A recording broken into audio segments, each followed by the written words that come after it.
জন্য অধীর আগ্রহে অপেক্ষা করছিলে, এখন আমাকে দেখে তোমরা ভয় পাচ্ছ কেন? তোমাদের তো খুশি হওয়ার কথা। কি ভেবেছিলে আমি আসবো না?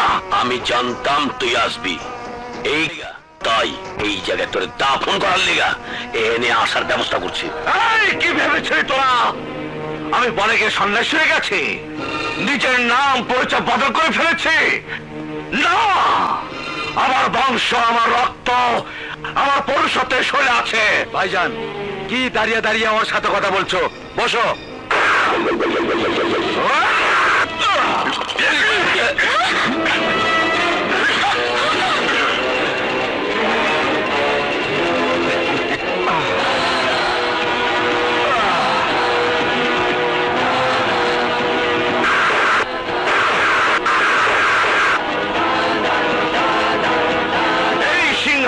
বসার অধিকার ওইখানে ছিল এই দাদার, আর আজ এখানেও এই দাদারই আছে।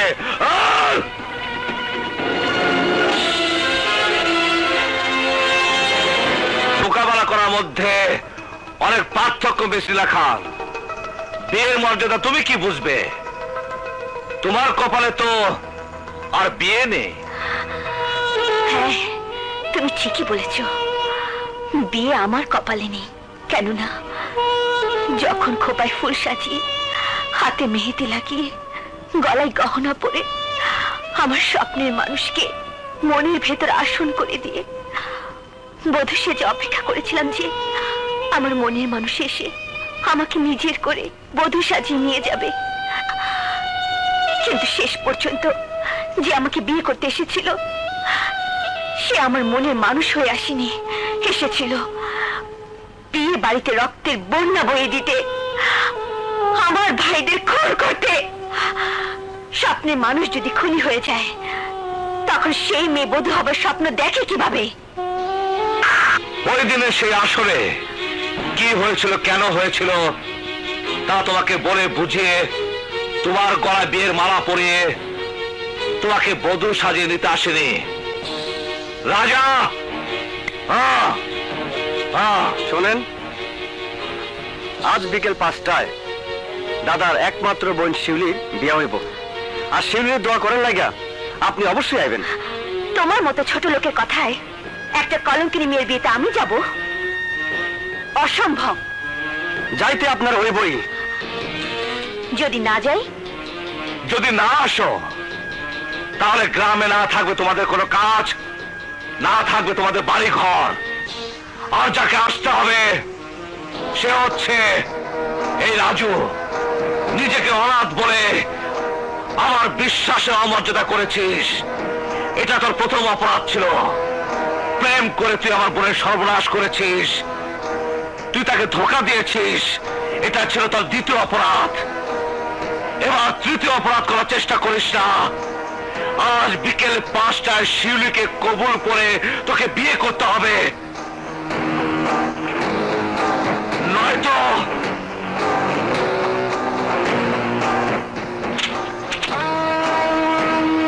ও আসবে না। ও আসবে, ওকে আসতেই হবে। যদি না আসতে দেই,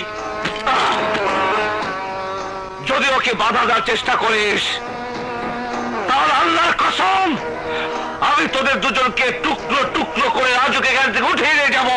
কি আমার বাড়িতে আইসা আমার এই খুন করার হুমকি দিতেছ? এই শুধু তোর বাড়িতে নয়, এদেশে যে কোনো জায়গায় যে কোনো স্থানে যেতে বলবি আমি সেখানেই যাব, যেখানে পা রাখতে বলবি আমি সেখানেই পা রাখবো।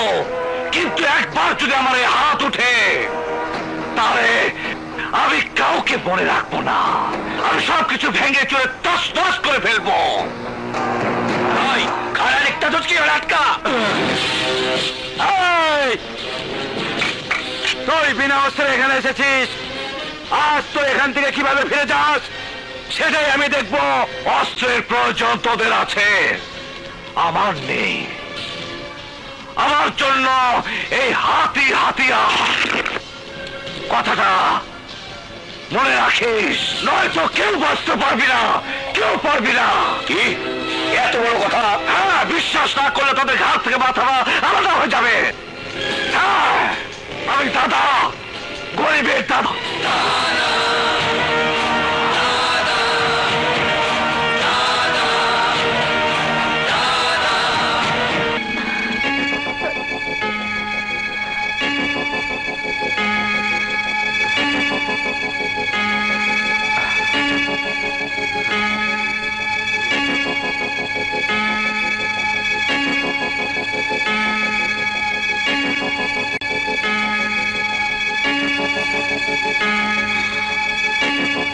দাদা, আমার হাতে আর মাত্র 1 ঘন্টা আছে। জেতার জন্য অথবা হারার জন্য 1 সেকেন্ডে যথেষ্ট।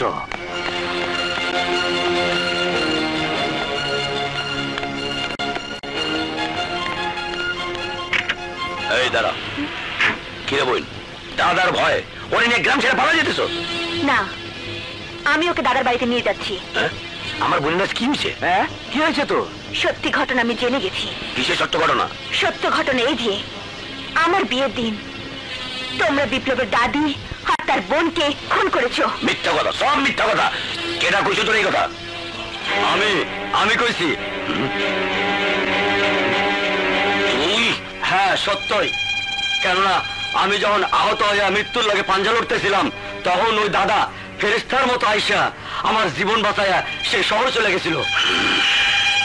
ভাবছো আমার এই কথা বলার সাহস হইল থেকে?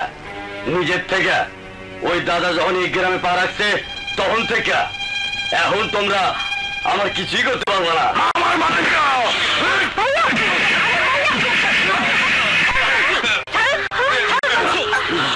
আপনারা যদি দাদার বোন আর দাদিমাকে না মারতেন তাহলে আমাদের কিছু হতো না। নীলা, তোমরা যাও। কথা বলবি না। এই!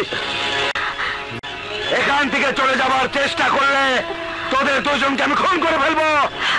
ভুলে যেও না ভাইয়া, আমি ওই বংশে জন্ম নিয়েছি। খুন শুধু তুমি একাই করতে জানো না, আমিও জানি। চল। এই তো!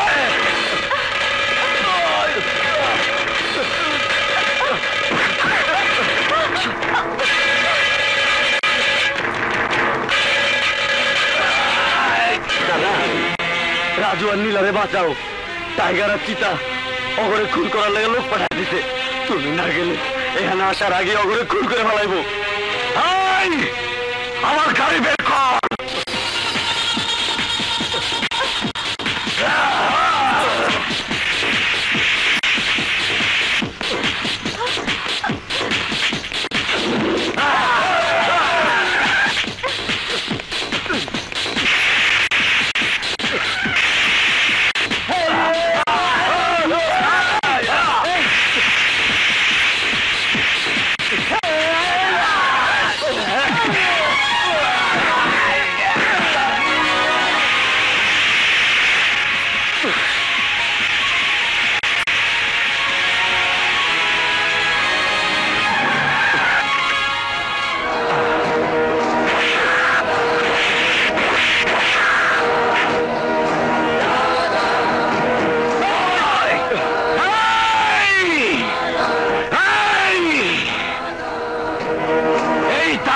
আসার চেষ্টা করলে তোদের হাঁটার জন্য পা থাকবে না আর খাওয়ার জন্য হাত থাকবে না।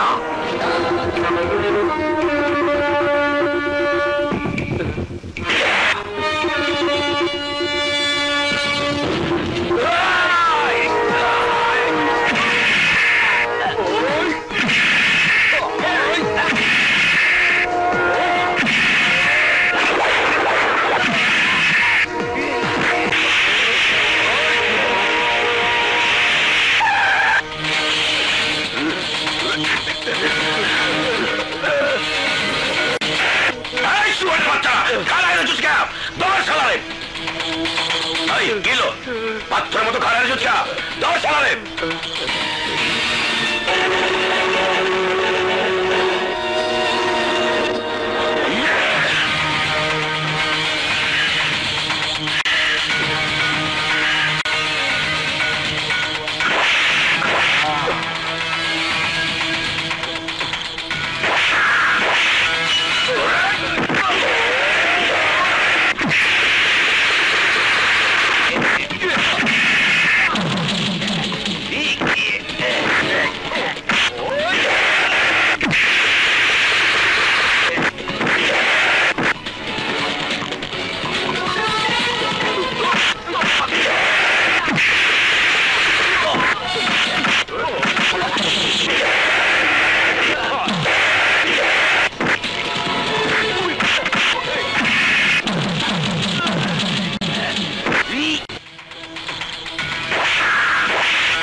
আমার ভুল হয়ে গেছে দাদা, আমাকে মাফ করে দিন দাদা।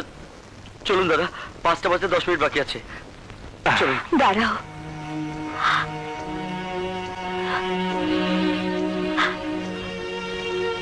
আমাকে তোমাদের সাথে নেবে না? মামা আমাকে সব বলে দিয়েছে ভাইয়াদের কথায়। এতদিন আমি তোমাকে ভুল বুঝেছিলাম, আজ আমার ভুল ভেঙেছে। আজ আমি বুঝতে পেরেছি সমস্ত অন্যায় অনাচারের মূলে আমার বাবা এবং আমার ভাইয়েরা। ওরা এই গ্রামের মানুষের উপর, তোমার পরিবারের উপর অনেক অত্যাচার করেছে। দাদা আর দেরি করুন।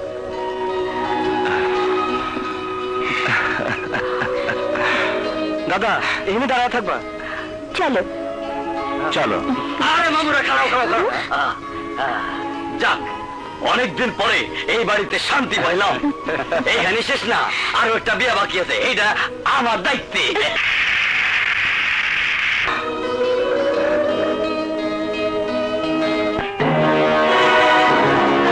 Order order order. সমস্ত সাক্ষ্য প্রমাণ বিচার বিশ্লেষণ করে অত্র আদালত এই সিদ্ধান্তে উপনীত হয়েছে যে আসামি বিপ্লব চৌধুরী ওরফে দাদা নিজের ইচ্ছায় কোনো অপরাধ সংঘটিত করেনি। নিজেকে রক্ষা করার জন্য সে অস্ত্র হাতে তুলে নিতে বাধ্য হয়। আদালতের কাছে করজোড়ে ক্ষমা প্রার্থনা করে ভালোভাবে জীবনযাপন করার অঙ্গীকার করলে এই আদালত তার উপর ন্যায় বিচার সাপেক্ষে তাকে 3 বছর সশ্রম কারাদণ্ডে দণ্ডিত করল।